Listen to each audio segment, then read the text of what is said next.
Hello friends, pro life learning में आप सभी का स्वागत है। आप सभी अच्छे होंगे, स्वस्थ होंगे, अपनी लाइफ को एंजॉय कर रहे होंगे। फ्रेंड्स, आज हम लोग बात करने वाले हैं पारिवारिक संबंधों के बारे में, यानी अपने परिवार के सभी सदस्यों के साथ में अपने संबंध को कैसे अच्छा बना के रखें ताकि हम परिवार में लंबे समय तक रह पाएँ, यानी हमारा परिवार एकजुट रह पाए और हम एक खुशहाल जीवन जिएँ।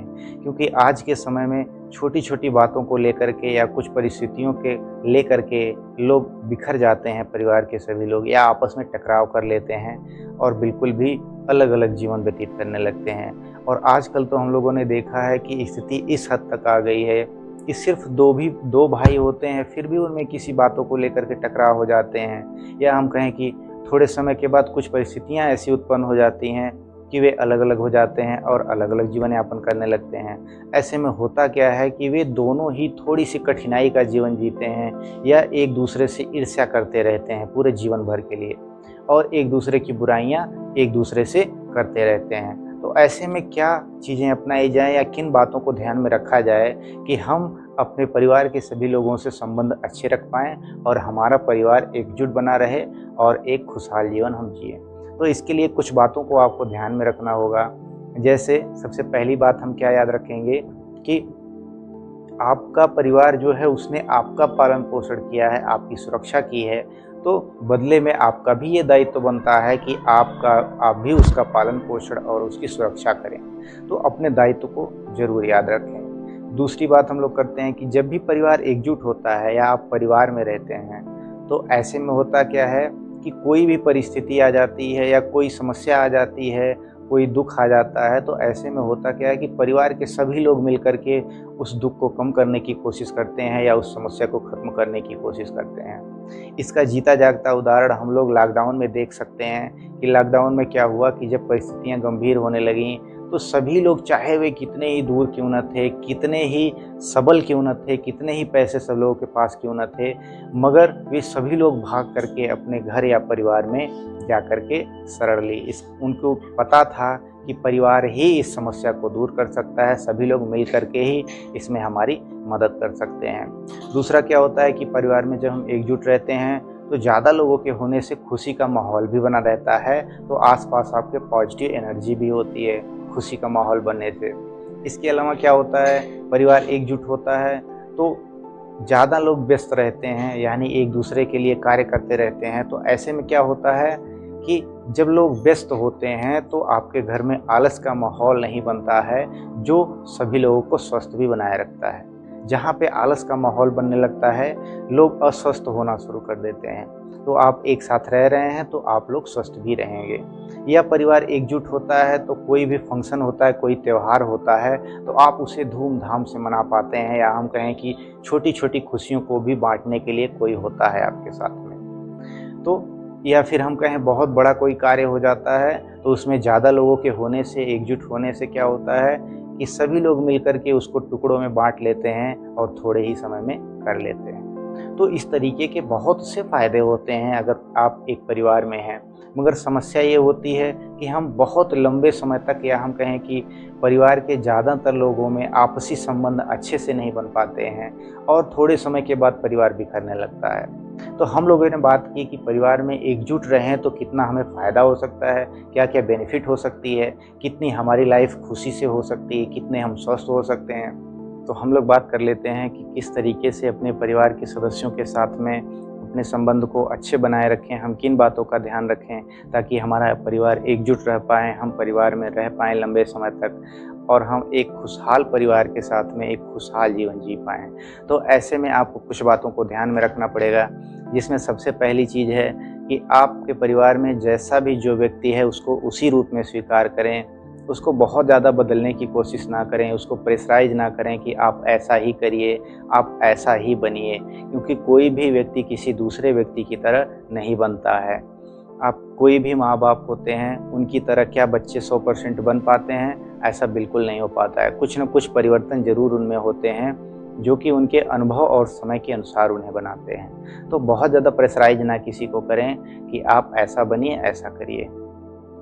आप प्रेशराइज़ नहीं करते हैं, सबको एक्सेप्ट करते हैं उसी रूप में, तो वे आपसे अच्छा संबंध रखते हैं और आपसे खुश भी रहते हैं। दूसरी बात, आपके पालन पोषण में आपके परिवार के सभी सदस्यों का बराबर का योगदान होता है। सभी लोग चाहे छोटे हों चाहे बड़े हों, कुछ न कुछ आपके लिए ज़रूर करते हैं, जिससे कि आप पोषित और विकसित होते हैं। तो आपका भी ये दायित्व होता है कि उनके पालन पोषण और विकास में योगदान दें। तो अपने दायित्व को समझें और सभी के लिए कुछ न कुछ ज़रूर करें। तीसरी बात याद रखते हैं कि आपसे कभी भी किसी व्यक्ति से मतभेद हो जाता है या टकराव होने लगता है तो अपने आप से 3 सवाल ज़रूर पूछें। उस व्यक्ति ने आपके लिए क्या किया है या उस व्यक्ति ने आपको क्या दिया है। दूसरा सवाल, आपने बदले में उसको क्या दिया है या आपने बदले में उससे कैसा व्यवहार किया है। तीसरा सवाल, आपकी वजह से कितनी तकलीफ़ है उस व्यक्ति को। ये 3 सवाल जैसे ही आप पूछते हैं, आपको रियलाइज़ होता है कि आपका भी दायित्व है उस व्यक्ति के प्रति कि आप भी उसके लिए कुछ करें, कुछ अच्छा करें, कैसा व्यवहार करें। तो आपको जैसे ही दायित्व पता चलता है, आप विनम्र हो जाते हैं और उस व्यक्ति के साथ में अपने संबंध को अच्छा करने का प्रयास करते हैं। चौथी बात हम लोग याद रखेंगे कि अगर आपको गुस्सा आए या फिर आपसे किसी से विवाद होने लगे या वाद विवाद जैसी परिस्थिति उत्पन्न होने लगे, तो ऐसे में आप शांत रहें। सामने वाला व्यक्ति बोलता है तो उसे बोलने दें थोड़ी देर तक। जैसे ही थोड़ी देर तक बोलता है व्यक्ति, तो उसे भी रियलाइज़ होने लगता है कि हमें बहुत ही ज़्यादा कुछ कह दिया है। जैसे ही उसको रियलाइजेशन होता है, वे आपके साथ में मिल कर के अच्छा व्यवहार करने लगते हैं। अगर बदले में आप भी प्रत्युत्तर दे देते हैं तो इससे वाद विवाद होने लगता है और आप दोनों लोगों के बीच में जो संबंध हैं वो अच्छे नहीं होते हैं। तो ऐसे में आप शांत रहें। 5वीं बात याद रखते हैं कि आपको किसी की बातें बहुत कड़वी लगती हों या फिर बहुत बुरी लगती हों, तो आप एक चीज़ याद ज़रूर रखिएगा कि उसमें कुछ न कुछ ऐसी ज़रूर अच्छाइयाँ होंगी या उसने कुछ न कुछ अच्छा आपके लिए ज़रूर किया होगा। क्योंकि ये सामान्य सी साइकोलॉजी होती है कि जितने भी बुरे काम किसी के या बुराइयां होती हैं, हमें बहुत जल्दी नज़र आती हैं और बहुत लंबे समय तक याद रहती हैं, और अच्छाइयाँ उसकी हम भूल जाते हैं या हमें अच्छे कार्य उसके याद नहीं रहते हैं। तो ऐसे में व्यक्ति की अच्छाइयों पर ध्यान दें, उसके अच्छे कार्यों को भी ज़रूर याद रखें हमेशा, क्योंकि कहीं न कहीं कमियाँ तो हम सब में होती हैं। तो उसके अच्छाइयों पर भी ध्यान दें, सिर्फ बुराइयों पर ध्यान ना दें। इसके बाद बात करते हैं छठी, कि आपको माफ़ करना सीखना होगा। आप किसी से भी कोई गलती हो जाती है तो आप उसे माफ़ कर दें, उसे समझाएं कि ऐसी गलती ना करे, उसको इस तरीके से करे ताकि उसका भी मन हल्का हो जाए और आपका भी मन हल्का हो जाए। बहुत से लोग हैं, बहुत लंबे लंबे समय तक छोटी छोटी बातों के लिए माफ़ नहीं करते हैं, तो ऐसे में संबंध अच्छे नहीं होंगे। आप जैसे ही माफ़ कर देते हैं, बोथ साइड यानी दोनों लोग बिल्कुल भी अच्छे हो जाते हैं, मन से हल्के हो जाते हैं, पहले की तरह बिल्कुल।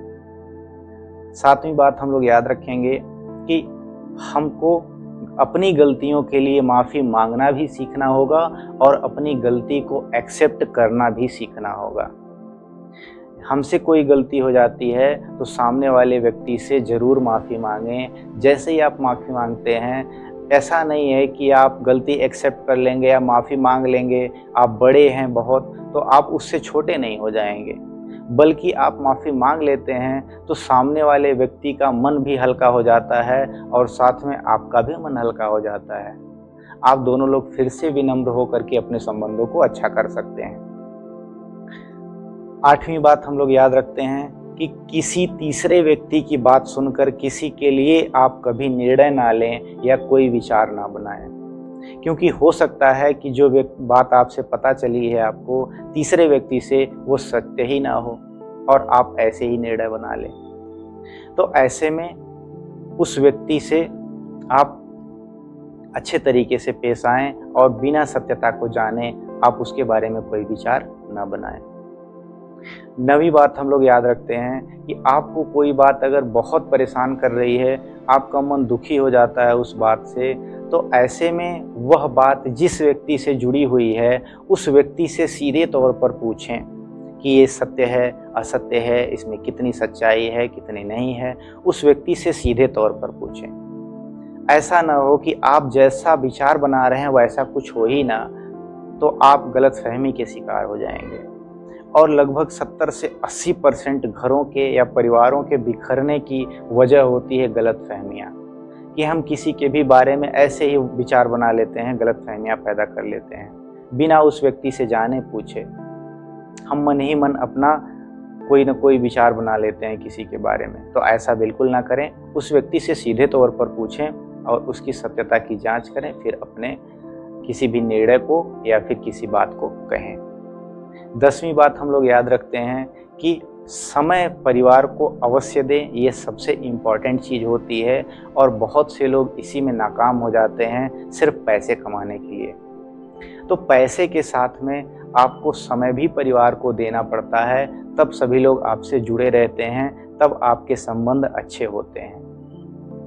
परिवार में प्रत्येक सदस्य को थोड़ा थोड़ा समय दें, बहुत ज़्यादा समय नहीं है तो थोड़ा थोड़ा समय, मगर सब लोगों को दें। इससे होगा क्या कि वे आपके बारे में क्या सोचते हैं, आपकी अच्छाइयों के बारे में क्या कहते हैं, आपकी बुराइयों के बारे में क्या कहते हैं, या आप में कोई सुधार करना चाहते हैं, कोई चीज़ आप में ऐसी है जो कि अच्छी नहीं है, तो पता चलता है उन लोगों की बातों से।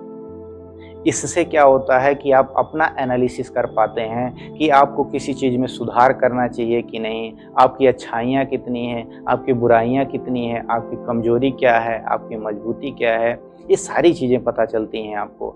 इससे आपका एनालिसिस भी अच्छा होता है और उसमें बदलाव करके आप अपने संबंधों को बेहतर बनाए रख पाते हैं और आप परिवार में बने रहते हैं। सभी लोग बराबर आपसे अच्छे संबंध रखना चाहते हैं। तो ऐसे में इन बातों के साथ में अपने परिवार के साथ में खुशहाल जीवन आप जी सकते हैं और एक खुशहाल ज़िंदगी भी जी सकते हैं और आपका परिवार एकजुट भी हो सकता है और खुशहाल भी हो सकता है। तो इन बातों को ध्यान में रखें। तो कैसी लगी ये वीडियो आपको, हमें कमेंट में ज़रूर बताइए। आपको अच्छी लगी हो तो लाइक करिए, अपने दोस्तों के साथ में शेयर करिए और अगर आप चैनल पर नए हैं तो चैनल को सब्सक्राइब कर लीजिए और साथ में बेल आइकन को प्रेस करना ना भूलें, क्योंकि बेल आइकन से ही आपको ऐसी ही लाइफ चेंजिंग वीडियोस मिलती रहेंगी, या हम कहें लाइफ मैनेजमेंट की वीडियोस मिलती रहेंगी। तो मिलते हैं अगली ही वीडियो में ऐसी ही वीडियो के साथ में। तब तक के लिए आप खुश रहिए, स्वस्थ रहिए, अपने लाइफ को एंजॉय करते रहिए।